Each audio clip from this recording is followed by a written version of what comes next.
నమస్తే ఫ్రెండ్స్, నేను మీ Sravani Harsha. Welcome back to our channel. ఇవాళ మన కథ దాగని నిజం.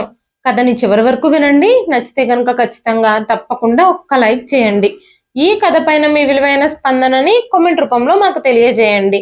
కొత్తవారు ఎవరైనా చూస్తున్నట్లయితే మన ఛానల్ని సబ్స్క్రైబ్ చేసుకోండి.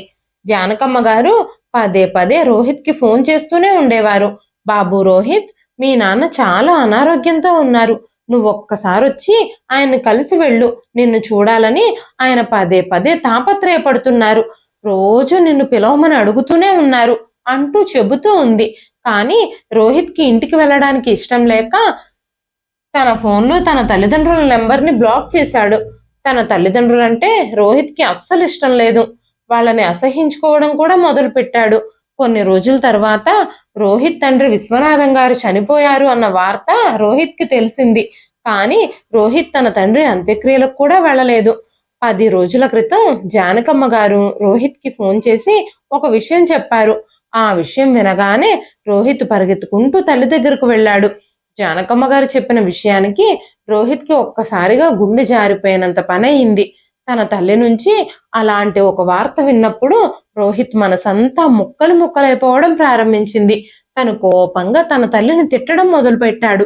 ఎందుకంటే తను 60 ఏళ్ల వయసులో గర్భవతి అయ్యింది. ఈ వయసులో అలాంటి పాపానికి ఒడిగట్టింది. రోహిత్ ముందు జానకమ్మ గారు తల దించుకుని కూర్చునున్నారు. ఆవిడ రోహిత్తో చాలా చెప్పడానికి ప్రయత్నిస్తోంది. కానీ రోహిత్ ఏమీ వినడానికి సిద్ధంగా లేడు. తన మనసులో ఈ వయసులో అతని తల్లి గర్భవతి అని ప్రజలందరూ తనని ఎగతాళి చేస్తారు అన్న భావనే ఉంది. తను ఇంకేమీ ఆలోచించలేకపోతున్నాడు. జానకమ్మ గారు చెప్పే విషయాన్ని కూడా వినలేక అర్థం చేసుకోలేకపోతున్నాడు. అమ్మా, అసలు నిజం చెప్పు, ఇదంతా ఎలా జరిగింది, ఎందుకు జరిగింది అంటూ తన తల్లిని నిలదీస్తున్నాడు. అప్పుడు జానకమ్మ గారు చేతులు జోడించి కన్నీళ్లతో, బాబు, నేను నీతో అన్ని విషయాలు చెబుతాను, కానీ నాకు కొంచెం సమయం ఇవ్వు, నేను నీకు అన్ని నిజాలు చెబుతాను అంటూ మాట్లాడుతూ ఉండగానే రోహిత్, ఏం చెప్తావు నువ్వు అంటూ గట్టిగా అరిచాడు. తన తల్లి కళ్ళల్లో కన్నీళ్లని చూసి తన కోపాన్ని అణుచుకుంటూ అక్కడి నుంచి బయటకు వచ్చాడు. విశ్వనాథం గారు కూడా రోహిత్ బయటకు వెళ్ళిపోకుండా ఆపడానికి చాలా ప్రయత్నించారు. కానీ రోహిత్ ఆ ఇంట్లో నుంచి వెళ్ళిపోయి తన స్నేహితుడి ఫ్లాట్లో ఉండడం మొదలుపెట్టాడు. ఎన్నిసార్లు విశ్వనాథం గారు ఫోన్ చేస్తున్నా తను ఫోన్ని ఎత్తలేదు. చివరికి తండ్రి చనిపోయాడు అన్న వార్త తెలిసినా కూడా రోహిత్ ఇంటికే వెళ్ళలేదు. కానీ అప్పటికే ప్రతి చోటికి ఈ విషయం పాకిపోయింది. అందరూ ఈ విషయం గురించే మాట్లాడుకుంటున్నారు. రోహిత్ తల్లి ఈ వయసులో కూడా గర్భవతి అయిందట. ఆవిడ త్వరలోనే ఒక కొడుకుని కనబోతున్నారు. స్వయంగా రోహిత్కి పిల్లల్ని కనే వయసు వచ్చేసింది. ఇలాంటి సమయంలో తన తల్లి బిడ్డను కనబోతోంది అని మాట్లాడుకుంటూ ఉన్నారు. ఆ మాటలు వింటూ ఉంటే రోహిత్కి రక్తం ఉడికిపోతోంది. ప్రజలందరూ రోహిత్ని చాలా అవమానిస్తున్నట్టుగా అనిపిస్తోంది. రోహిత్ ఈ వయసులో బిడ్డల్ని కనడానికి బదులు తన తల్లిదండ్రులకు అంటున్నారు అని అందరూ అంటున్నారు. తను తన స్నేహితుల దగ్గరకు వెళ్ళినప్పుడు కూడా వాళ్ళందరూ రోహిత్ని చూసి కొంటెగా నవ్వుతున్నారు. రోహిత్ స్నేహితులు రోహిత్తో మాట్లాడుతూ, రోహిత్, ఎక్కడ చూసినా మీ అమ్మ గురించిన విషయాలే నడుస్తూ ఉన్నాయి. అందరూ ఈ విషయం గురించే మాట్లాడుకుంటున్నారు.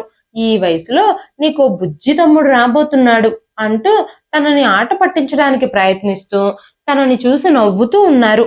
ఆ మాటలకి రోహిత్కి తన స్నేహితుల మీద కూడా చాలా కోపం వచ్చింది. నిజంగా అందరూ నవ్వుకునే విషయమే అది.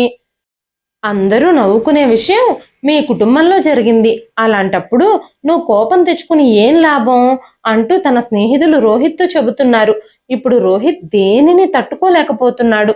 తన సహనం కూడా నశించింది. కోపంగా రోహిత్ తన స్నేహితుడి కాలర్ పట్టుకున్నాడు. నువ్వు ఇలా మాట్లాడితే నీకు అస్సలు బాగోదు. నువ్వు నా పర్సనల్ విషయాల్లో జోక్యం చేసుకోకు అంటూ తన మీద అరుస్తూ ఉన్నాడు. అప్పుడు తన కళ్ళల్లో కోపం అగ్నిలా మండుతూ ఉంది. మిగతా స్నేహితులందరూ రోహిత్ చేతిలో నుంచి తన స్నేహితుడిని రక్షించారు. అయినా సరే అతను రోహిత్ని ఎగతాళి చేస్తూనే ఉన్నాడు. రోహిత్ ఇంకా అక్కడ ఒక్క క్షణం కూడా ఉండలేకపోయాడు. వేగంగా తన కారు తీసుకుని బయటకు వెళ్ళిపోయి విచక్షణారహితంగా రోడ్ల మీద కారును డ్రైవ్ చేయడం ప్రారంభించాడు. తను కోపంగా తండ్రి చనిపోయిన కొద్ది రోజుల తర్వాత తిరిగి ఇంటికి వచ్చినప్పుడు అతని తల్లి తలుపు దగ్గరే నిలబడుంది.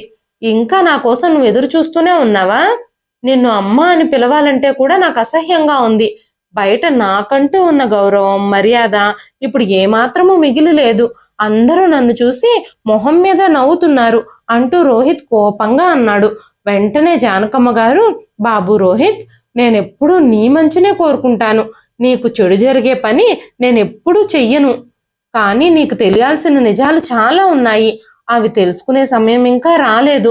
ఆ సమయం వచ్చినప్పుడు నేను ప్రతిదీ నీతో చెబుతాను అని మాట్లాడుతూ ఉన్నప్పుడు రోహిత్ కోపం మరింత పెరిగింది. నేను మీ వల్ల ఎన్నో అవమానాలు ఎదుర్కోవాల్సి వస్తుంది. అసలు ఆ విషయంలో మీకు కొంచెం కూడా పట్టింపు లేదు అంటూ తన కళ్ళల్లోనే కన్నీళ్లు చెంపల మీదకి జారుతూ ఉంటే కళ్ళు మూసుకున్నాడు రోహిత్. నా గౌరవంతో అస్సలు మీకు పని లేదు.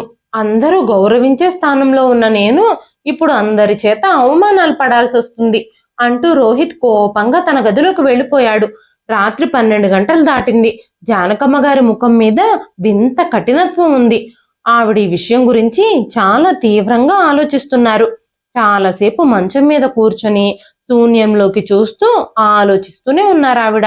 ఆ తర్వాత ఆవిడ మంచం మీదకు వెళ్ళి పడుకుంది. కళ్ళల్లోకి నిద్ర కూడా రావడం లేదు. అదే సమయంలో రోహిత్ జానకమ్మ గారి గదిలోకి వచ్చాడు. కిటికీ దగ్గర నిలబడి ఆకాశాన్నే చూస్తూ ఉన్నాడు. జానకమ్మ గారు కొడుకు తనతో ఏదైనా మాట్లాడాలి అని అనుకుంటున్నాడేమో అని లేచి మంచం మీద కూర్చున్నారు. ఆ గదిలో చాలాసేపు నిశ్శబ్దమే ఉంది. ఏం జరిగింది బాబు? ఏదైనా మాట్లాడాలని నువ్వు అనుకుంటున్నావా అంటూ ఆవిడ రోహిత్ని అడిగారు. వెంటనే రోహిత్, ఇక ఇప్పుడు నువ్వు ఈ ఇంట్లో ఉండడానికి వీల్లేదమ్మా. మనిద్దరం ఈ ఇంట్లో కలిసి నివసించడం ఇంకా జరగదు. ఈ వయసులో ఇలాంటి సిగ్గుమాలిన పని చేసింది నువ్వు బాగానే దర్జాగా ఈ ఇంట్లో ఉంటే నేనేమో మా స్నేహితుడి ఇంట్లో తలదాచుకోవాలా? ఇక అలా జరగదు. ఇక నువ్వు ఈ ఇంట్లో నివసించడానికి వీల్లేదు అని చెప్పగానే జానకమ్మ గారు, ఏం మాట్లాడుతున్నావు బాబు నువ్వు అంటూ వణుకుతున్న గొంతుతో అడిగారు. ఇది నా ఇల్లు. ఇప్పుడు నా ఇంటి నుంచి నన్ను బయటకు పంపించాలని చూస్తున్నావా నువ్వు అని ఆవిడ అడగగానే, ఇది ఆస్తులకు సంబంధించిన విషయం కాదమ్మా. పరువు మర్యాదలు, గౌరవం, ప్రతిష్ట ఇలాంటి విషయాలకు సంబంధించిన విషయం ఇది అని చెప్పగానే జానకమ్మ గారు, బాబు రోహిత్, మీ నాన్నగారు కూడా ఇప్పుడు మనతో పాటు లేరు. ఇప్పుడు నేను ఒంటరి ఆడదాన్ని. నేను ఎక్కడికని వెళ్ళగలుగుతాను? ఎలా బ్రతుకుతాను అంటూ చేతులు జోడించి అడుగుతూ ఉంది. వెంటనే రోహిత్, నువ్వు ఎక్కడికి వెళతావో ఎలా చేస్తావో నాకు తెలియదు. ఇక మీదట ఈ ఇంట్లో నీకు స్థానం లేదు అంటూ తలుపు వైపు తన చేతిని చూపించాడు. ఇక్కడి నుంచి వెంటనే వెళ్ళమ్మా అని మాట్లాడుతూ ఉన్నప్పుడు జానకమ్మ గారు తన కొడుకు చేతుల్ని పట్టుకోవడానికి ప్రయత్నించారు. వెంటనే రోహిత్ తన చేతిని వెనక్కి లాగేసుకొని, ఇప్పటి వరకు నేను చాలా సహించాను, దయచేసి ఇక్కడి నుంచి వెళ్ళిపో అన్నాడు. జానకమ్మ గారి కళ్ళ నుంచి కన్నీళ్లు ప్రవహిస్తూ ఉన్నాయి. కానీ ఆవిడ ఏమీ చెయ్యలేకపోయింది. ఎంతో తేలికగా రోహిత్ తన తల్లిని ఇంటి నుంచి బయటకు వెళ్ళిపోమని చెప్పేశాడు. తన కోసం ఎన్నో త్యాగాలు చేసిన తల్లిని కనీసం తను కన్నెత్తి కూడా చూడడం లేదు. అమ్మా, నువ్వు మళ్ళీ మళ్ళీ నాతో మాట్లాడడానికి ప్రయత్నం చెయ్యొద్దు. ఇక నేను నీ ఏ మాటని వినను అంటూ రోహిత్ తలుపు తెరిచాడు. జానకమ్మ గారు చివరిసారిగా తన కొడుకును చూశారు. తన కొడుకు కళ్ళల్లో చాలా కాఠిన్యం, అంతేకాకుండా తల్లి మీద చాలా ద్వేషం, కోపం తన కళ్ళల్లో కనిపిస్తూ ఉన్నాయి. జానకమ్మ గారు తన భర్త ఫోటోని తీసుకొని ఆ ఇంటి నుంచి బయటకు నడిచారు. నిస్సహాయంగా ఆ తలుపులో నుంచి బయటకు అడుగు పెట్టారు. రోహిత్ ఒక్క క్షణం తలుపు వైపు చూశాడు. తన తల్లి కళ్ళల్లో చాలా బాధ దాగుంది. కానీ రోహిత్ అవేవి పట్టించుకోకుండా ఆవిడ బయటికి నడవగానే గట్టిగా తలుపులు మూసేశాడు. రోడ్లన్నీ నిశ్శబ్దంగా ఉన్నాయి. జానకమ్మ గారు ఆ ఇంటి వైపే నిశ్శబ్దంగా చూస్తూ తన కొడుకుతో గడిపిన జీవితాన్నంతటినీ గుర్తు చేసుకోవడం మొదలుపెట్టారు. కొడుకుతో, భర్తతో చాలా సంతోషంగా గడిపిన ఆ ఇంటిని ఇప్పుడు ఆవిడ వదిలిపెట్టి వెళ్లాల్సి వస్తుంది. ఒకప్పుడు తన చేతులు పట్టుకుని అడుగులు వేసిన కొడుకు ఇప్పుడు తనని మెడ పట్టుకుని బయటకు గెంటేసేంత పెద్దవాడైపోయాడు అనుకుంటూ ఆవిడ అక్కడి నుంచి ముందుకు నడవడం మొదలుపెట్టింది. ఇప్పుడు నేను ఎక్కడికి వెళ్ళాలి? నా కోసం ఎక్కడ స్థలాన్ని కనుక్కోవాలి అని ఆలోచిస్తూ ఉంది ఆవిడ. నాకు సహాయం చేసేవారెవ్వరూ లేరు అని ఆవిడ ఆలోచిస్తూ ఉండగా ఆవిడ కళ్ళల్లో నిండుగా కన్నీళ్లున్నాయి. రాత్రి చీకటి ఇంకా ఇంకా పెరగడం ప్రారంభమైంది. నడుస్తూ ఉన్నప్పుడు ఆవిడ పూర్తిగా అలసిపోయింది. వాతావరణం చాలా చల్లగా ఉంది. ఇంకేం చెయ్యాలి? ఇప్పుడు ఎక్కడికి వెళ్ళాలి అని ఆలోచిస్తూ ఉంది ఆవిడ. ఆవిడ అలసిపోయి చుట్టూ చూడడం మొదలుపెట్టింది. ఎక్కడా తను నివసించడానికి స్థలం కనిపించలేదు. అకస్మాత్తుగా ఆవిడకి వృద్ధాశ్రమం గుర్తుకొచ్చింది. ఊరి చివర్లో ఒక ఆశ్రమం ఉంది. అక్కడ చాలా మంది నిస్సహాయ వృద్ధులు తలదాచుకుంటూ ఉండేవారు. ఆ విషయం ఆవిడకి ఇంతకు ముందే తెలుసు. ఎందుకంటే అప్పుడప్పుడు జానకమ్మ గారు, విశ్వనాథం గారు ఇద్దరూ కలిసి అక్కడ ఆశ్రమంలో ఉన్న వ్యక్తులకి భోజనము, బట్టలు పంచిపెట్టడానికి వెళుతూ ఉండేవారు. ఒక్కసారిగా ఆవిడకు ఆ స్థలమే గుర్తుకొచ్చింది. వెంటనే ఆవిడ ఆశ్రమం వైపుగా నడవడం మొదలుపెట్టింది. చాలాసేపు నడిచాక ఆవిడ ఆశ్రమానికి చేరుకుంది. ఆవిడ నిస్సహాయతని చూసి అంత రాత్రిలో కూడా ఆశ్రమంలో ఆవిడకు ఒక చిన్న గది ఇచ్చారు. అందులో ఒక పాత మంచము, ఒక చిన్న టేబులు, గోడలపై అస్పష్టమైన రంగులు కనిపిస్తూ ఉన్నాయి. మంచం మీద తను కూర్చున్న వెంటనే ఒక్కసారిగా చాలా అలసట ఆమెను ఆవహించింది. ఆ గదిలో నిశ్శబ్దం రాజ్యమేలుతోంది. చాలా ఆలోచనలు ఆమెను చుట్టుముడుతూ ఉండడంతో ఆవిడకి సరిగ్గా నిద్ర కూడా పట్టడం లేదు. రోజులు గడుస్తున్న కొద్దీ మెల్లగా అక్కడ ఆవిడ ఆరోగ్యం క్షీణించడం ప్రారంభించింది. తరచుగా అక్కడ ఆశ్రమంలో అందరినీ చూసుకునే నర్సు ఆవిడకి ధైర్యం ఇవ్వడానికి, సేవ చేయడానికి ప్రయత్నిస్తూనే ఉంది. కానీ ఆవిడ మాత్రం రోజు రోజుకి బలహీనంగా మారుతుంది. ఆవిడకి గతంలో జరిగిన విషయాలన్నీ గుర్తుకొస్తూ ఉన్నాయి. జానకమ్మ గారు గర్భవతి అన్న విషయం తెలిసిన వెంటనే రోహిత్ తనతో మాట్లాడడమే మానేశాడు. తనకి తల్లిదండ్రులతో కలిసి ఆ ఇంట్లో ఉండడం కూడా ఇష్టం లేక ఇంటి నుంచి వెళ్ళిపోయాడు. ఫ్రెండ్ రూమ్లో ఉంటున్నాడు. విశ్వనాథం గారు ఎంత ప్రయత్నించినా కూడా తను ఫోన్ తీయడం లేదు. ఒకవేళ ఫోన్ తీసినా కూడా, నాన్న నేను చాలా బిజీగా ఉన్నాను, నన్ను మాటి మాటికి ఫోన్ చేసి విసిగించొద్దు అంటూ చెబుతూ ఉండేవాడు. జానకమ్మ గారు రోహిత్ మీద చాలా బెంగ పెట్టుకున్నారు. దాంతో ఆవిడ ఆరోగ్యం అస్సలు బాగోలేదు. అందుకే మాటి మాటికి విశ్వనాథం గారు రోహిత్కి ఫోన్ చేసి పిలవడానికి ప్రయత్నిస్తూ ఉండేవారు. కానీ రోహిత్ బిజీగా ఉన్నానని చెప్పి ఫోన్ కట్ చేసేసేవాడు. మళ్ళీ మళ్ళీ ఫోన్ చేసి నన్ను ఇబ్బంది పెట్టొద్దమ్మా అని కూడా చెప్పేవాడు. అప్పుడు విశ్వనాథం గారు ఏం చెప్పాలో అర్థం కాక బాధగా ఫోన్ పట్టుకొని జానకమ్మ గారి వైపే చూసేవారు. అసలు ఏం జరిగిందో, రోహిత్ ఏం మాట్లాడాడో అప్పటికే భర్త ముఖం చూస్తేనే ఆవిడకి అర్థమైపోయేది. ఆవిడ విషయాలన్నీ అర్థం చేసుకునేది. ఆవిడ భగవంతుణ్ణి ప్రార్థిస్తూనే ఉండేది, ఎప్పటికైనా రోహిత్ తనని అర్థం చేసుకోవాలి అని. విశ్వనాథం గారు కూడా ఈ విషయంలో చాలా కంగారు పడుతున్నారు, చాలా కలత చెందుతున్నారు. ఆయన చాలా ఆలోచిస్తూ ఉన్నారు. ఒకరోజు అర్ధరాత్రిలో ఆయన గుండెలో విపరీతమైన నొప్పితో నిద్రలో నుంచి మేల్కొన్నారు. ఆయన ఛాతిలో నొప్పితో చాలా ఇబ్బంది పడిపోతున్నారు. జానకమ్మ గారు చాలా కంగారు పడ్డారు. ఆయన్ని ఆసుపత్రికి తీసుకెళదామని చాలా ప్రయత్నించారు. వెంటనే రోహిత్కి ఫోన్ కూడా చేశారు. రోహిత్ ఫోన్ని కట్ చేస్తూనే ఉన్నాడు. మళ్ళీ మళ్ళీ ఫోన్ కట్ చేస్తూ ఉన్నప్పుడు జానకమ్మ గారు ఆపకుండా ఫోన్ చేస్తూనే ఉన్నారు. అప్పుడు రోహిత్ చాలాసేపటి తర్వాత ఫోన్ ఎత్తాడు. బాబు రోహిత్, మీ నాన్నగారికి హార్ట్ అటాక్ వచ్చినట్టుంది, అర్జెంటుగా నువ్వు ఇక్కడికి రమ్మని జానకమ్మ గారు రోహిత్తో చెప్పగానే రోహిత్ కోపంగా, నువ్వు ఎన్నిసార్లు ఇలా నాకు ఫోన్ చేసి నన్ను ఇంటికి రప్పించాలని చూస్తావు? మీరు ఎన్ని నాటకాలు ఆడినా కూడా, ఎన్ని అబద్ధాలు చెప్పినా కూడా నేను మళ్ళీ మళ్ళీ అక్కడికి రావడం అస్సలు జరగదు. మీ మొహాలు నేను మళ్ళీ చూడాలని కూడా అనుకోవడం లేదు అని చెప్పినప్పుడు జానకమ్మ గారు ఏడుస్తూ, బాబు మీ నాన్నగారు గుండె నొప్పితో చాలా ఇబ్బంది పడుతున్నారు అని చెప్పగానే వెంటనే రోహిత్, ఆయన గుండె నొప్పితో ఇబ్బంది పడితే నాకెందుకు ఫోన్ చేశావు? అంబులెన్స్కి ఫోన్ చెయ్యి, హాస్పిటల్కి తీసుకెళ్ళు అంటూ కఠినంగా చెప్పాడు రోహిత్. వెంటనే జానకమ్మ గారు గబగబా అంబులెన్స్కి ఫోన్ చేశారు. ఆయన్ని హాస్పిటల్కి తీసుకెళ్ళినప్పుడు దారిలో కూడా ఆయనకి స్పృహే లేదు. ఆయన ఏమీ మాట్లాడడం లేదు, చలనం లేకుండా పడున్నారు. జానకమ్మ గారు చాలా కంగారు పడిపోతూ ఉన్నారు. హాస్పిటల్కి వెళ్ళగానే డాక్టర్ ఆయనని పరీక్షించిన తర్వాత ఆయన ఆల్రెడీ చనిపోయారు అన్న విషయం చెప్పారు. డాక్టర్ చెప్పిన మాటలకి ఒక్కసారిగా జానకమ్మ గారికి బాంబు పేలినట్టు అనిపించింది. ఇక మీదట ఈ ప్రపంచంలో తనకంటూ ఎవ్వరూ లేరు అని ఆవిడ కుమిలి కుమిలి ఏడ్చారు. వెంటనే జానకమ్మ గారు వణుకుతున్న చేతులతో రోహిత్ నంబర్కి డయల్ చేశారు. రోహిత్ ఫోన్ ఎత్తగానే జానకమ్మ గారు కన్నీళ్లు నిండిన స్వరంతో, బాబు రోహిత్, మీ నాన్నగారు మనల్ని విడిచిపెట్టి వెళ్ళిపోయారు. మీ నాన్న మనకింక లేరు. కనీసం నువ్వు ఆయన్ని చివరి చూపు చూడ్డానికైనా వస్తావని నేను అనుకున్నాను అని చెప్పినప్పుడు రోహిత్ హృదయంలో అసలు కొంచెం కూడా పశ్చాత్తాపం లేదు. అప్పుడు రోహిత్ కొంచెం కోపంగా, ఆయన ఎప్పటి నుంచో అనారోగ్యంతో ఉన్నాడు, ఆయన ఇప్పుడు కాకపోతే కొన్ని రోజుల తర్వాత అయినా చనిపోవాల్సిందే కదా, కాకపోతే సడన్ గా హార్ట్ అటాక్ తో చనిపోయారు అంతే కదా, అయినా సరే నేను నీ దగ్గరికి మాత్రం రాలేను అని చెప్పినప్పుడు ఆ మాటలకి జానకమ్మ గారికి ఎవరో కత్తి తీసుకుని తన హృదయంలో పొడిచినట్టుగా అనిపించింది. వెంటనే జానకమ్మ గారు, బాబు రోహిత్, మీ నాన్నగారి చివరి కార్యక్రమాలు జరిపించడానికి కూడా నువ్వు రావా, ఆయన్ని చివరి చూపు చూడ్డానికి కూడా నువ్వు రాలేవా అంటూ కన్నీళ్లతో అడిగారు.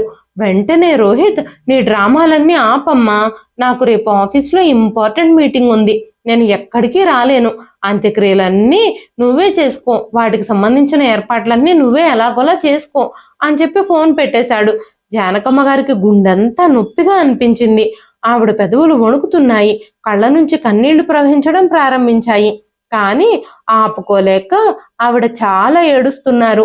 తన భర్త ఎప్పుడు తనకి అతిపెద్ద మద్దతు అని ఆవిడ భావించేది. కానీ ఈరోజు ఆయన కూడా ఆమెను విడిచిపెట్టి వెళ్ళిపోయారు.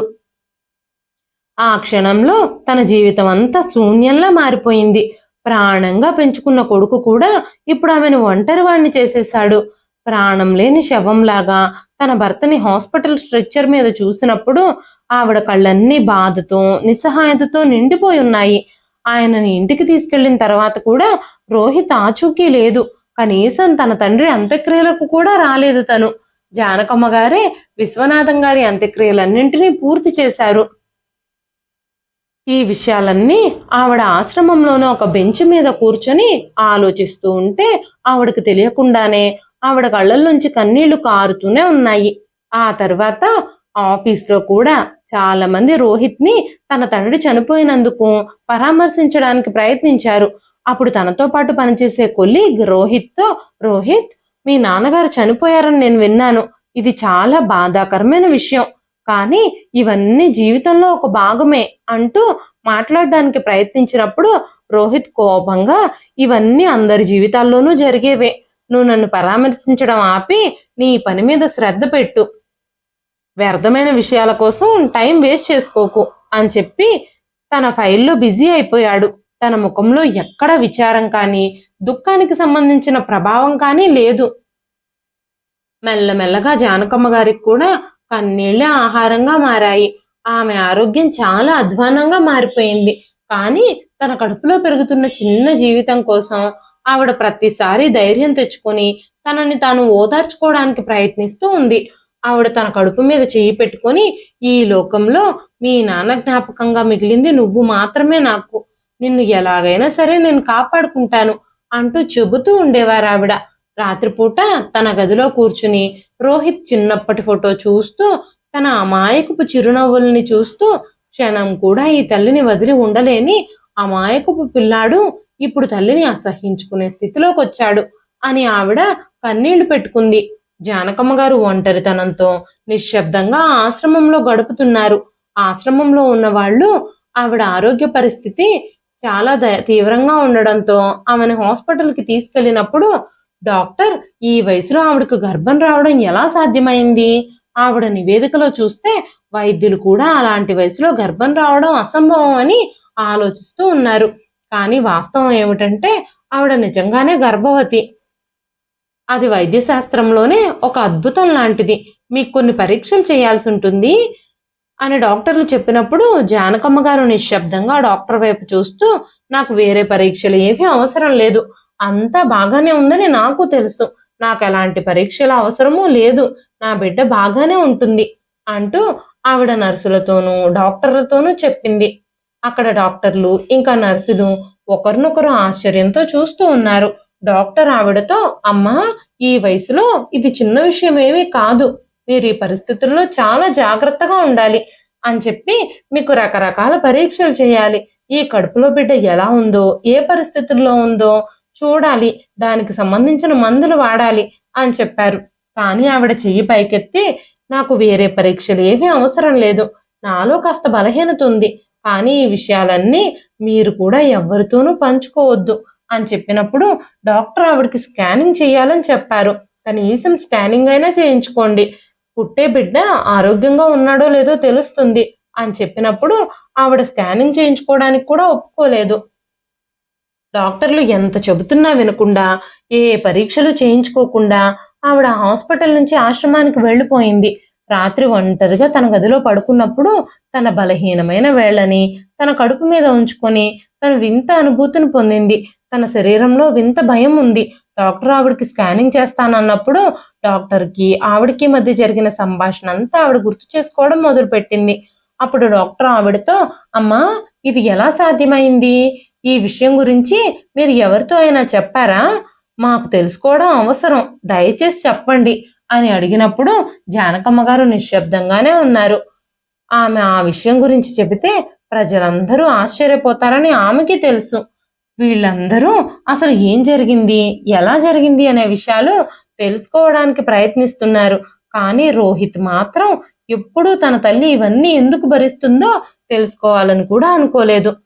కానీ ఏదో ఒక రోజు రోహిత్ ఖచ్చితంగా తెలుసుకుంటాడు అని ఆవిడ అనుకుంది. కానీ ఆ సమయం ఇంకా రాలేదు అని అనుకుంటూ ఆవిడ కళ్ళు మూసుకుని పడుకుంది. కళ్ళల్లోంచి జారే కన్నీళ్లు ఆవిడ చెంపల మీద ప్రవహించడం ప్రారంభించాయి. నేను ప్రతి నిందని తిప్పి కొడతాను, ప్రతి ప్రశ్నకి సమాధానం చెబుతాను, ప్రతి అవమానానికి బదులు తీర్చుకుంటాను, కానీ అదంతా సమయం వచ్చినప్పుడు మాత్రమే అని అనుకుంటూ ఆవిడ కళ్ళు మూసుకుంది. అలా రోజులు గడిచిపోతూ ఉన్నాయి. ఆ రోజు రోహిత్ తన ఆఫీస్ ల్యాప్టాప్తో వర్క్ చేస్తూ కూర్చున్నాడు. కొంతసేపటికి కిటికీలోంచి వర్షం పడడం చూశాడు. చుట్టూ నిశ్శబ్దంగా ఉంది. కానీ రోహిత్కి ఎందుకో చాలా అసౌకర్యంగా అనిపిస్తుంది. ఏదో తప్పు జరుగుతుంది అని పదే పదే అనిపించసాగింది. ఆ క్షణంలోనే ఒక తెలియని నెంబర్ నుంచి ఫోన్ కాల్ వచ్చింది. ఫోన్ లిఫ్ట్ చేసి మాట్లాడుతూ ఉన్నప్పుడు మరోవైపున కొన్ని క్షణాలు నిశ్శబ్దం ఉంది. ఆ తరువాత ఎప్పుడూ వినని స్వరం నెమ్మదిగా లోతుగా వినిపించింది. నేను రోహిత్తో మాట్లాడాలి అని అనుకుంటున్నాను. రోహితేనా మాట్లాడేది అని ఆవిడ అడిగినప్పుడు రోహిత్, అవును, నేను రోహిత్నే, చెప్పండి అన్నాడు. వెంటనే ఆవిడ, నేను వృద్ధాశ్రమం నుంచి నర్సుని మాట్లాడుతున్నాను, మీకు ఒక ముఖ్యమైన విషయం చెప్పాలి అని ఫోన్ చేశాను అంటూ మాట్లాడుతూ ఉండగానే రోహిత్ నుదురు చిట్లించాడు.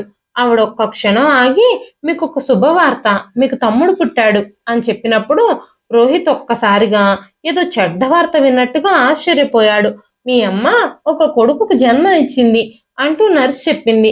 వెంటనే ఆ నర్సు, ఈ విషయం గురించి నేను మీతో అర్జెంటుగా మాట్లాడాలి, మీరు తెలుసుకోవాల్సిన విషయాలు చాలా ఉన్నాయి, మీరు ఇక్కడికి వస్తే ఆ విషయాలన్నీ తెలుస్తాయి, ఒక్కసారి మీ అమ్మని మీ తమ్ముడిని చూడ్డానికి మీరు ఇక్కడికి రండి, వాళ్ళిద్దరినీ చూడ్డానికి ఈ ఆశ్రమానికి రమ్మని నేను మిమ్మల్ని అభ్యర్థిస్తున్నాను అని మాట్లాడుతూ ఉన్నప్పుడు రోహిత్ కోపంగా, ఈ అర్థం లేని విషయాలన్నింటినీ తెలుసుకోవాలని నాకు ఆసక్తే లేదు అని చెప్పి ఫోన్ కట్ చేసేశాడు.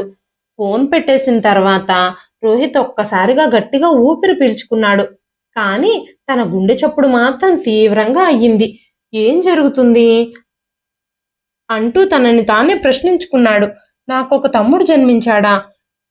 ఏదో విషయం నర్సు నాతో చెప్పాలనుకుంది, కానీ ఆమె నాతో ఏం చెప్పాలనుకుంటుంది అని ఆలోచించి మళ్ళీ వెంటనే ఆ విషయాలన్నింటినీ తన మనసులోంచి తీసేసి, వాళ్ళు నాకేం చెప్పాలనుకున్నా ఇప్పుడు నేను ఏ విషయమో వినడానికి సిద్ధంగా లేను అని అనుకుని తన పని తాను చేసుకోవడానికి ప్రయత్నించాడు. కానీ తన మనసు పదే పదే ఆ విషయం గురించే ఆలోచిస్తూ ఉండడంతో ల్యాప్టాప్ మూసేసి కారులో బయలుదేరాడు. కారు వృద్ధాశ్రమం గేటు ముందు ఆగిపోయింది. రిసెప్షన్ దగ్గరే ఉన్న నర్సు తనను చూసి షాక్ అయిపోయింది. మీరు వచ్చారా, రానన్నారు అంటూ ఆశ్చర్యంగా అడిగింది. ఆ తరువాత ఆ నర్సు రోహిత్ని తన తల్లి గదిలోకి తీసుకువెళ్ళింది. రోహిత్ కోపంగా తలుపులు తెరిచాడు. జానకమ్మ గారు కుర్చీలో కూర్చుని ఉన్నారు. ఆవిడ వడిలో ఒక చిన్న పిల్లాడు, తెల్లగా, ఆరోగ్యంగా, పెద్ద పెద్ద కళ్ళతో, అమాయకమైన మొహంతో చేతులు కాళ్ళు కదిలిస్తూ ఉన్నాడు. జానకమ్మ గారు ప్రేమ నిండిన కళ్ళతో ఆ బాబును చూస్తూ ఉంది. మెల్లగా ఆ బాబును ముద్దు పెట్టుకుంది. ఒక్కసారిగా ఆ దృశ్యం చూడగానే రోహిత్కి చాలా కోపం వచ్చింది. అమ్మా, ఏం జరుగుతుంది ఇక్కడ? ఈ వయసులో నీకు ఇవన్నీ ఎలా సాధ్యమవుతాయి? అసలు ఈ బిడ్డకి తండ్రి ఎవరు? అంటూ కోపంగా అడిగాడు. ఆ మాటలు విన్న జానకమ్మ గారు మొహం తెల్లగా పాలిపోయింది. వెంటనే ఆ నర్సు ముందుకొచ్చి, మిస్టర్ రోహిత్, మీ అమ్మ మీద ఇలాంటి చవక ఆరోపణలు చేయకండి. మీ అమ్మ గురించి ఇలా మాట్లాడడానికి మీరు సిగ్గుపడండి అని చెప్పింది. జానకమ్మ గారు రోహిత్ వైపు చూస్తూనే ఉన్నారు. కానీ రోహిత్ అక్కడి నుంచి కోపంగా బయటకు వచ్చేశాడు. గబగబా కారెక్కి కూర్చున్నాడు. కానీ తన దృష్టి డ్రైవింగ్ మీద లేదు. కుర్చీలో కూర్చున్న తన తల్లి ఒడిలో ఉన్న ఒక చిన్న బిడ్డ దృశ్యాలే పదే పదే కళ్ళకు కట్టినట్టుగా కనిపిస్తూ ఉన్నాయి తనకి. అతను నిజంగా నా తమ్ముడేనా అన్న ప్రశ్న పదే పదే తన మనసులో కలుగుతూ ఉంది. ఈ వయసులో తన తల్లి ఎలా గర్భవతి అయ్యింది? తన తండ్రి ఎలా ఒక బిడ్డను కనగలుగుతాడు అని ఆలోచిస్తూ ఉన్నాడు రోహిత్. అదే సమయంలో ఆ ప్రశ్నకు సమాధానం కనుక్కోవడానికి రోహిత్కి ఒక మార్గం దొరికింది. అదే డిఎన్ఏ పరీక్ష. వెంటనే రోహిత్ తన జేబులోంచి ఫోన్ తీసి డిఎన్ఏ టెస్ట్ చేసే ల్యాబ్కి ఫోన్ చేశాడు. మీరు ఇంటికొచ్చి శాంపిల్స్ తీసుకొని డిఎన్ఏ టెస్ట్ చేస్తారా అంటూ రోహిత్ వాళ్ళని అడిగాడు. వాళ్ళు కొంచెం సేపు ఆలోచించిన తర్వాత, మీరే మా దగ్గరికి రాగలరా అంటూ అడిగారు. వెంటనే రోహిత్, లేదు లేదు, మేమిప్పుడు క్లినిక్కి వచ్చే పరిస్థితుల్లో అస్సలు లేము. మీరే ఇంటికొచ్చి శాంపిల్స్ తీసుకొని వెళ్ళండి. నేను అడ్రస్ మీకు తెలియజేస్తాను అని చెప్పి ఫోన్ పెట్టేశాడు. మరుసటి రోజు ఆ ల్యాబ్ నుంచి ఒక వ్యక్తి ఆశ్రమానికి చేరుకున్నాడు. తల్లి బిడ్డలిద్దరికీ బ్లడ్ టెస్టులు చేయాలని వాళ్ళిద్దరి బ్లడ్ శాంపిల్స్ తీసుకున్నాడు. నర్సు ఆ వ్యక్తి వైపు షాకింగ్గా చూస్తూ ఉంది. మీరెవరసలు? ఏం టెస్టులు చేయడానికి మీరు ఇక్కడికి వచ్చారు? మిమ్మల్ని ఎవరు పిలిచారు అంటూ నర్సు అడిగినప్పుడు, రోహిత్ మమ్మల్ని ఇక్కడికి పంపించారండి అని ఆ వ్యక్తి చెప్పగానే జానకమ్మ గారికి చాలా కోపం వచ్చింది. తన భుజం మీద నిద్రిస్తున్న పిల్లాడి ముఖంలోకి చూస్తూ, సైన్స్కి సంబంధించిన రుజువులు ఏవి అవసరం లేదు, తల్లి గర్భమే అతిపెద్ద రుజువు అని చెబుతూ ఉన్నప్పుడు ఆవిడ కళ్ళు తేమగా మారాయి. ఆ బ్లడ్ శాంపిల్స్ తీసుకున్న వ్యక్తి ల్యాబ్కి వచ్చి రిపోర్ట్స్ తీసుకువెళ్ళండి అని ఆ నర్సుతో చెప్పి అక్కడి నుంచి వెళ్ళిపోయాడు. ఆ తర్వాత రోజు ఆశ్రమంలోని నర్సు రిపోర్ట్స్ తీసుకురావడానికి ల్యాబ్ దగ్గరకు వెళ్ళింది. ఆ రిపోర్ట్లు పెట్టిన కవరు ల్యాబ్ టెక్నీషియన్ నర్స్ చేతికిచ్చాడు. ఆ రిపోర్ట్ని ఓపెన్ చేసి చదివినప్పుడు నర్సు ఒక్కసారిగా ఆశ్చర్యపోయింది. తను గబగబా ఆశ్రమానికి పరిగెట్టుకుంటూ వచ్చింది. జానకమ్మ గారు ఆ చంటి బిడ్డని భుజాల మీద వేసుకుని జో కొడుతూ ఉన్నారు. ఆవిడకి ఆల్రెడీ ఆ రిపోర్ట్లో ఏముండుంటుందో ఖచ్చితంగా తెలుసు. ఆవిడ ప్రశాంతమైన ముఖంతో అక్కడే కూర్చునున్నారు. ఆ నర్సు గదిలోకి వచ్చి జానకమ్మ గారితో, అమ్మా అమ్మా, రిపోర్ట్స్ వచ్చాయి. ఆ రిపోర్ట్స్లో ఏముందో తెలిస్తే మీరు ఆశ్చర్యపోతారు అని చెప్పగానే ఆవిడ నవ్వుతూ, ఆ రిపోర్ట్లలో ఏముందో నాకెప్పుడో తెలుసు అని చెప్పింది. ఆ మాటలు విన్న వెంటనే నర్సు షాక్ అయిపోయింది. వెంటనే తను రోహిత్కి ఫోన్ చేసి, డిఎన్ఏ టెస్ట్ రిపోర్ట్స్ వచ్చాయని, మీరు వెంటనే ఆశ్రమానికి వచ్చి ఆ రిపోర్ట్లని చూడొచ్చు అని చెప్పినప్పుడు రోహిత్ గబగబా బయలుదేరి ఆశ్రమానికి వచ్చాడు. అప్పుడు ఆ నర్సు రోహిత్తో, రోహిత్, ఆ రిపోర్ట్లో ఏముందో తెలుసా? ఆ చంటి బిడ్డ మీకు తమ్ముడు కానే కాదు, మీకు కొడుకు అని ఆ రిపోర్ట్స్లో ఉంది అని చెప్పినప్పుడు రోహిత్ ఒక్కసారిగా షాక్ అయిపోయాడు. తన తల్లి గర్భవతి అయి బిడ్డను కన్నప్పుడు ఆ బిడ్డ తన బిడ్డ ఎలా అవుతాడు? ఆ బిడ్డకు తన తండ్రి ఎలా అవుతాడు అని రోహిత్ ఆలోచించడం మొదలుపెట్టాడు. ఈ ప్రశ్నకి సమాధానం తెలుసుకోవడం కోసం రోహిత్ వెంటనే జానకమ్మ గారి దగ్గరికి పరిగెత్తుకుంటూ వెళ్ళాడు.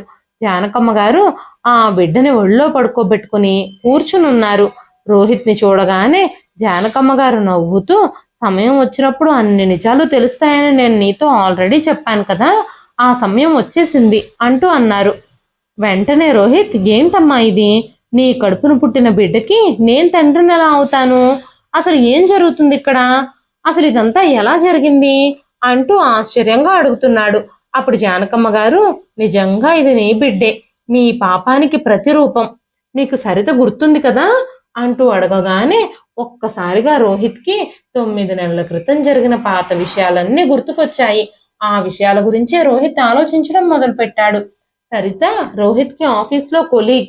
వాళ్ళిద్దరూ ఒకరినొకరు ప్రేమించుకోవడం మొదలుపెట్టారు. పెళ్లి కాకముందే వాళ్ళిద్దరూ ఒకరికొకరు దగ్గరయ్యారు. ఆ తర్వాత కొన్ని రోజులకి సరిత గర్భవతి అని తేలింది. వెంటనే సరిత రోహిత్ దగ్గరకొచ్చి, రోహిత్, నేను తల్లిని కాబోతున్నాను. నీ బిడ్డ నా కడుపులో పెరుగుతుంది. ఇప్పటికైనా పెద్దవాళ్లతో మన ప్రేమ విషయం చెప్పి మన ఇద్దరం పెళ్లి చేసుకుందాం అని చెప్పినప్పుడు, రోహిత్, ఏం మాట్లాడుతున్నావు నువ్వు? నీతో నాకు పెళ్ళేంటి? నేను నిన్ను పెళ్లి చేసుకోవాలని ఎప్పుడూ అనుకోలేదు. ఇద్దరం వయసులో ఉన్నాము, దగ్గరయ్యాము, అంతేగాని దానికి ప్రేమ పెళ్ళి అంటూ కొత్త పేర్లు పెట్టొద్దు.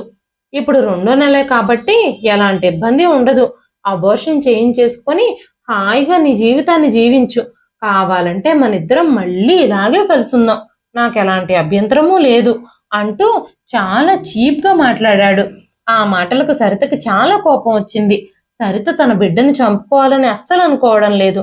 ఎలాగైనా బిడ్డను కని ఆ బిడ్డను తనే పెంచుకోవాలి అని ఆలోచించడం మొదలుపెట్టింది. ఆ తర్వాత కూడా రోహిత్ని చాలాసార్లు ఒప్పించడానికి ప్రయత్నించింది. రోహిత్, నేను నిన్ను నిజంగా మనస్ఫూర్తిగా ప్రేమించాను కాబట్టే నీ బిడ్డకి తల్లిని కాబోతున్నాను. లేదంటే నీ చెయ్యి కూడా నా మీద పన్నిచ్చేదాన్ని కాదు. నేను నిన్ను ఎంతగా ప్రేమించానో నువ్వు ఇప్పటికైనా అర్థం చేసుకో రోహిత్ అంటూ బ్రతిమాలుతూనే ఉంది. మన వల్ల మన బిడ్డ అనాథ అవ్వకూడదు అని రోహిత్ని ప్రాధేయపడుతూనే ఉంది. కానీ రోహిత్ మాత్రం, నేను నిన్నెప్పుడూ ప్రేమించలేదు, నీతో ఎంజాయ్ చేయాలని మాత్రమే నేను అనుకున్నాను. మనిద్దరం పెళ్లి చేసుకోవడం అస్సలు జరగని విషయం. నాకు చాలా కట్న కానుకలు ఇచ్చే సంబంధాలు వస్తూ ఉన్నాయి. నీ ఇలాంటి పేదదాన్ని నేను ఇక పెళ్లి చేసుకోను. నీలాగా అందంగా ఉన్నవాళ్ళు వాడుకోవడానికి మాత్రమే పనికొస్తారు. పెళ్లి చేసుకోవడానికి వేరే కేటగిరీ ఉంది. నీ కడుపులో ఉన్న బిడ్డ మీద కూడా నాకు ఎలాంటి ప్రేమ అభిమానాలు లేవు అంటూ చెప్పాడు. 3 నెలలు గడిచేసరికి సరిత ఆరోగ్యం క్షీణించడం మొదలైంది. తను హాస్పిటల్కి వెళ్లి చెకింగ్ చేయించుకున్నప్పుడు తన ఆరోగ్య పరిస్థితి బాగోలేదని, తను ఎక్కువ కాలం బ్రతకలేదని తెలిసింది. అప్పుడే సరితకి తన బిడ్డ గురించిన దిగులు మొదలైంది. అసలు నా బిడ్డ ఈ భూమి మీదకు వచ్చేంత వరకైనా నేను బ్రతుకుతానా? ఒకవేళ ఈ భూమి మీదకి వచ్చాక నేను చచ్చిపోతే వీడు అనాథైపోతాడా అని ఆలోచించడం మొదలుపెట్టింది. అదే సమయంలో సరిత బాగా ఆలోచించి ఒక నిర్ణయం తీసుకుంది. తన ఉద్యోగం కూడా మానేసింది. ఆ తరువాత సరిత జానకమ్మ గారిని, విశ్వనాథం గారిని వెళ్ళి కలిసింది. జానకమ్మ గారికి జరిగిన విషయం అంతా చెప్పింది. ఆ విషయం విని జానకమ్మ గారు చాలా బాధపడ్డారు. ఇలాంటి కొడుకుని కన్నానా నేను? ఇలాంటి దౌర్భాగ్యపు కొడుకుని కన్నానా నేను అంటూ ఆవిడ గుండెలు పగిలేలా ఏడ్చారు. ఆ క్షణంలోనే జానకమ్మ గారు ఒక నిర్ణయాన్ని తీసుకున్నారు. స్వయంగా తనే గర్భవతి అన్న విషయాన్ని అందరితోనూ చెప్పారు. అందరూ అసహించుకున్నా పర్వాలేదు, సరిత బిడ్డ ఈ భూమి మీదకి వచ్చినప్పుడు తను ఆ బిడ్డని ఆవిడ బిడ్డగానే అందరికీ పరిచయం చేయాలి అని అనుకుంది. ఆ బిడ్డ ఎవ్వరూ లేని అనాథలాగా బ్రతకకూడదని, రోహిత్ తన తండ్రి స్థానం తీసుకోవడానికి సిద్ధంగా లేడు కాబట్టి స్వయంగా జానకమ్మ గారు, విశ్వనాథం గారే ఆ బిడ్డకి తల్లిదండ్రుల స్థానంలో ఉండడానికి ముందుకొచ్చారు. ఆ తరువాత జానకమ్మ గారు సరిత ఆరోగ్య పరిస్థితుల గురించి ఎప్పటికప్పుడు కనుక్కుంటూనే ఉన్నారు. అందుకే జానకమ్మ గారు ఆ రోజు డాక్టర్లు ఆవిడకి టెస్టులు చేయాలనుకున్నా కూడా ఆ టెస్టులకి ఒప్పుకోలేదు. ఈ విషయం అప్పుడే రోహిత్కి తెలిస్తే సరిత కడుపులోని బిడ్డను కూడా చంపడానికి ప్రయత్నిస్తాడని, ఆ బిడ్డని భూమి మీద కూడా రానివ్వడని జానకమ్మ గారు ఆ విషయాలన్నీ అప్పుడే రోహిత్తో చెప్పలేదు. అంతేకాకుండా రోహిత్ ఆవిడని ఇంట్లో నుంచి గెంటేసినప్పుడు కూడా ఈ విషయాలన్నీ సీక్రెట్గా ఉండడం కోసం ఆవిడ్ని మౌనంగా ఆశ్రమానికి వచ్చేశారు. జానకమ్మ గారు ఆశ్రమంలో ఉంటూ రోజు సరితను కలుస్తూనే ఉన్నారు. మెల్లగా నెలలు నిండేసరికి సరిత ఆరోగ్య పరిస్థితి దిగజారుతూ వచ్చింది. ఆవిడ ఆరోగ్య పరిస్థితి క్షీణించడంతో డాక్టర్లు వెంటనే ఆపరేషన్ చేసి సరిత కడుపులో ఉన్న బిడ్డను బయటకు తీశారు. ఆ తరువాత సరిత చనిపోయింది. ఆ క్షణం నుంచి జానకమ్మ గారు ఆ బిడ్డని జాగ్రత్తగా పెంచుతున్నారు. ఈ నిజం గురించి జానకమ్మ గారు రోహిత్తో చెప్పినప్పుడు రోహిత్ ఒక్కసారిగా షాక్ అయిపోయాడు. తన తల్లి ఒడిలో ఉన్న తన బిడ్డని పదే పదే చూస్తూ ఉన్నాడు రోహిత్. ఆ బిడ్డ ముఖంలోకి చూస్తూ ఉన్నప్పుడు రోహిత్కి పశ్చాత్తాపంతో కన్నీళ్ళొచ్చాయి. వెంటనే తన తల్లి పాదాల మీద పడి, అమ్మా, నన్ను క్షమించు. ఈ విషయాలేవీ నాకు తెలియక ఈ వయసులో నిన్ను నిరాశ్రయురాల్ని చేసేశాను. ఇంటి నుంచి గెంటేశాను. నన్ను క్షమించమ్మా. మన ఇంటికి వెళ్ళిపోదాను రా అమ్మా అంటూ రోహిత్ జానకమ్మ గారి కాళ్ళు పట్టుకున్నాడు. వెంటనే జానకమ్మ గారు కోపంగా, నీలాంటి దౌర్భాగ్యుణ్ణి నేను కన్నందుకు నా మీద నాకే అసహ్యంగా ఉంది. ఆడవాళ్ళని ఆట బొమ్మల్లా వాడుకొని నీ సరదా తీర్చుకుని రోడ్డు మీదకి విసిరేయాలి అనుకునే నీలాంటి వాడు నా కొడుకు అని చెప్పుకోవడానికే నాకు సిగ్గుగా ఉంది. పాపం సరిత నిన్ను నమ్మి తీవ్రంగా మోసపోయింది. ఇప్పుడు ఈ చంటి బిడ్డను కూడా నీ చేతుల్లో పెట్టి నేను ఇంకో తప్పు చేయాలని అనుకోవడం లేదు. ఈ బిడ్డని నేనున్నంత కాలం నేనే పెంచుకుంటాను. నీలాగా దారి తప్పకుండా జాగ్రత్త పడతాను. మంచి విలువలతో వాడిని పెంచుతాను. నేను చనిపోయాక ఈ ఆశ్రమం వాళ్లే ఈ బిడ్డ బాధ్యతను తీసుకుంటారు. ఇక్కడ సమాజ సేవ చేస్తూ మంచి వ్యక్తిత్వాన్ని ఆ బిడ్డ పెంపొందించుకుంటాడు. అంతే తప్ప నీ చేతుల్లో మాత్రం ఈ బిడ్డను పెట్టను. నా ఆస్తిపాస్తులన్నింటినీ సగం ఈ ఆశ్రమం పేరు మీద, సగం నా మనవడి పేరు మీద రాసి ఇవ్వాలని నేను నిర్ణయించుకున్నాను. నా మనవడి బాధ్యత నా తర్వాత ఈ ఆశ్రమమే తీసుకుంటుంది అని చెప్పారు జానకమ్మ గారు. రోహిత్ తలదించుకొని అక్కడి నుంచి భారంగా బయటకు నడిచాడు. ఇదండి ఈ రోజు కథ. ఈ కథ మీకు ఎలా అనిపించింది? కథ నచ్చితే ఒక్క లైక్ చేయండి. ఈ కథ పైన మీ విలువైన స్పందనని కామెంట్ రూపంలో మాకు తెలియజేయండి. మరెన్నో ఇలాంటి ఇంట్రెస్టింగ్ కథల కోసం మన ఛానల్ని సబ్స్క్రైబ్ చేసుకోండి. మరొక మంచి కథతో రేపు మళ్ళీ కలుస్తానండి. అంతవరకు సెలవు.